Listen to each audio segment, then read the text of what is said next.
Smart Ideas est la bonne idée du jour. Elle est signée Grégoire Alston. Bonjour, bienvenue. Bonjour Thomas. Vous êtes le cofondateur de Resoil, créé en août 2022 avec Luc Bailly et Johan Vrin. Quelle idée, c'était quoi votre point de départ ? Nous, chez Resoil, en fait, on a une mission, c'est de favoriser la transition vers une agriculture qui soit durable pour la planète, mais également viable économiquement pour les agriculteurs et comprise par tous. J'entends par là reconnecter l'agriculture et la société, reconnecter l'agriculture et le monde de l'entreprise. Donc concrètement, on s'adresse d'un côté aux agriculteurs, à qui on permet de réaliser leur transition écologique, leur transition agricole sur l'exploitation, via un accompagnement humain, agronomique et financier. Et on les connecte de l'autre côté avec les entreprises qui financent cette transition pour concrétiser leur stratégie climat.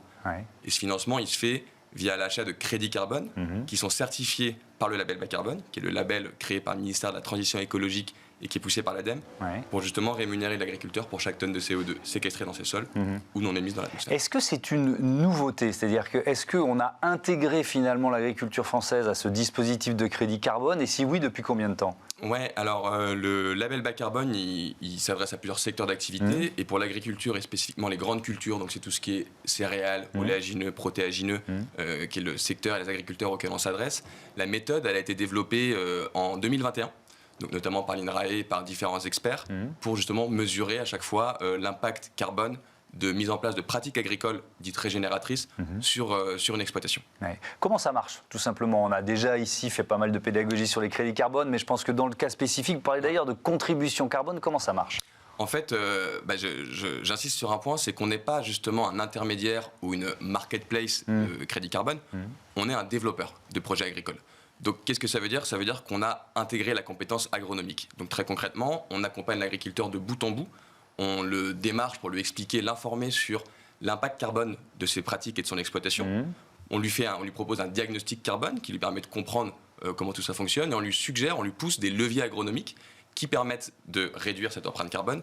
Et ensuite, pendant le projet, qui dure 5 ans, un projet de transition pour un agriculteur, on l'accompagne et on le conseille pour l'aider à mettre en place ces pratiques et s'assurer qu'elles soient bien mises en place. Et c'est ensuite vérifié par un audit. Si on imagine qu'une transition environnementale, on va dire, une transition bio, d'une exploitation, ça coûte 100, vous pouvez en financer combien ? Alors, j'imagine que ça dépend de la taille des exploitations, mais bon. Grosso modo, on estime que, en fonction de l'exploitation, le coût pour un agriculteur de la transition, c'est à peu près 50 € par hectare. D'accord. Nous, en fait, on arrive à en financer 100%, ou quasiment 100%, grâce justement à cette compétence agronomique, parce qu'on pousse des leviers tout au long des 5 années. C'est-à-dire qu'on fait un diagnostic au début, mais ensuite, quand l'agriculteur prend confiance et se rend compte que ce qu'on a mis en place sur l'exploitation est bénéfique pour ses terres, il est à l'écoute pour mettre en place toujours plus de leviers et avoir toujours plus d'impact.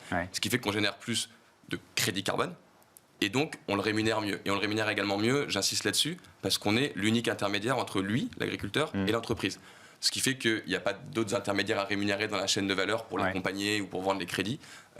Donc, on maximise l'investissement climat de l'entreprise et la rémunération de l'agriculteur. Et justement, alors les entreprises qui achètent ces crédits carbone, c'est plutôt des entreprises de l'industrie agroalimentaire qui sont en prise directe avec ces exploitants ? Alors, on a 2 offres. Une première pour les entreprises agroalimentaires. Et dans ce cas-là, nous, notre idée, c'est de réduire leur empreinte carbone en nous adressant à leurs fournisseurs agricoles. Donc on remonte à leurs fournisseurs agricoles et on opère cette transition directement sur leur ferme. Il faut savoir que dans le secteur agroalimentaire, l'amont agricole, c'est 70 à 80% de l'empreinte carbone d'une entreprise agroalimentaire. Et la deuxième offre, elle s'adresse à toutes les entreprises qui ont déjà une stratégie de réduction de leurs propres émissions et on leur propose une contribution carbone locale, juste à côté de chez elles, à hauteur de leurs émissions résiduelles, en accompagnant leurs agriculteurs voisins à côté de leur lieu de travail.